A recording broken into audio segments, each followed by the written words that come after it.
Hi, I'm Eleanor from Motor Matters. I haven't driven the Mazda 3 for a long time.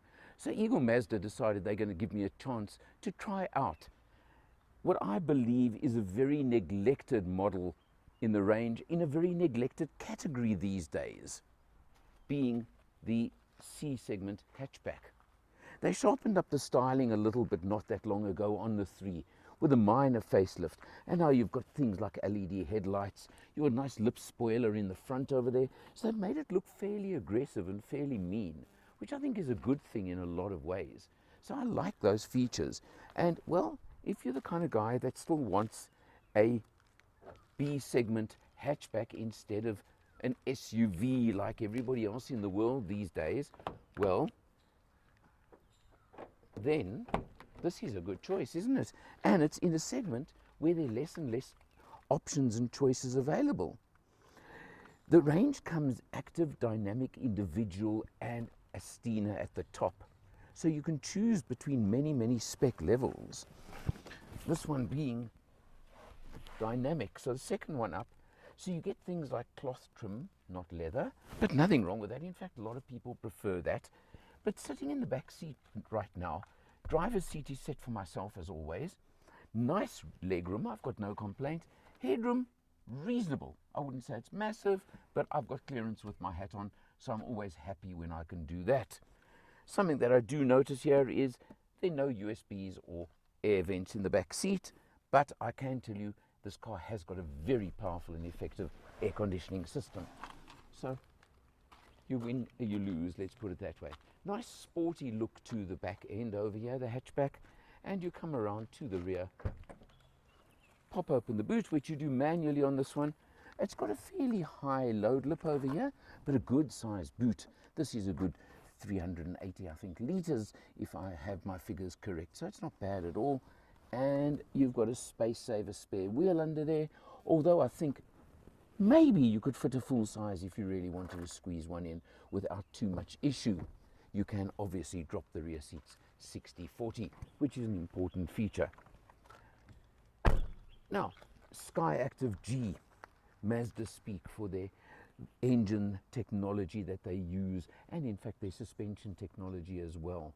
Means G standing for gasoline or petrol, and all the models in the range, barring the top Astina, are powered by a 1.5 litre 4-cylinder petrol engine, putting out 88 kilowatts and 153 newton meters of torque, driving the front wheels. And in active or dynamic, you can choose between 6-speed manual or 6-speed auto, this one being the auto version. Mazdas generally, they've stated that they want to become a premium brand, and I have to tell you that somehow they've lifted the overall feel and quality of this car very nicely in my book. It feels solid, it feels actually premium, I'm going to use that word. You've got the soft touch to the dash, to all the areas, which is important.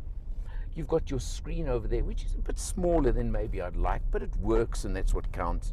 And obviously you just, a nice rotary knob over here and a selector down behind the gear lever, which is different, but it does work. And also a nice little feature is there's a volume control there for the radio or sound system or whatever you're using.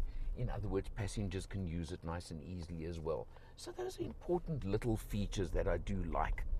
Something else they've changed since the change on the model is you used to get a little flip-up screen for a heads-up display in front of the driver. It's now a proper heads-up projected onto the windscreen in front of me. I like that as well. Nice little steering wheel, feels good, quite thick wheel. Again, nice. And then, got to comment, proper buttons for the aircon system. So, you know my feeling on that subject, I'm not going to say more. There's a single USB in front here, and there is another one under the driver's armrest in the cubby down here, which can also slide if you want to move your armrest to a different position. Quite neat, quite useful.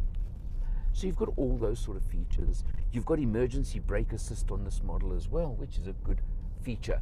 You've got to go up to individual spec if you want more safety spec, like lane departure, lane warning, blind spot warning, etc. Those are not on the dynamic model. It's a case of you pay your money, you take your choice. So what am I talking about money-wise? Well, this one in automatic comes in at 453,000 Rand, which is actually pretty competitive in today's market. I've got no complaints, especially for a car that feels premium. You go up to 494 for the individual, and you can then go up to 550 odd for the Estina, which then gives you the 2-litre motor at 121 kilowatts, so quite a bit more power if you feel that this one doesn't have enough power for you. But these are things that only you can decide. And never forget, Mazda are unique in they give you a 3-year unlimited mileage warranty or service plan.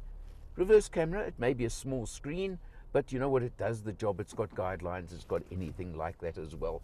And just my final point, in a short period, we have been averaging 7.4 litres per 100, pretty much urban driving. So if you want one of these, and you're in the market for a car, a hatch like this, you don't want to go to SUV on stilts, pop down to Eagle Mazda. They're the ones that can give you one of these and put you a great deal together to get you into a Mazda 3. For Motor Matters and Eagle Mazda, I'm Alan R. I'll see you next time.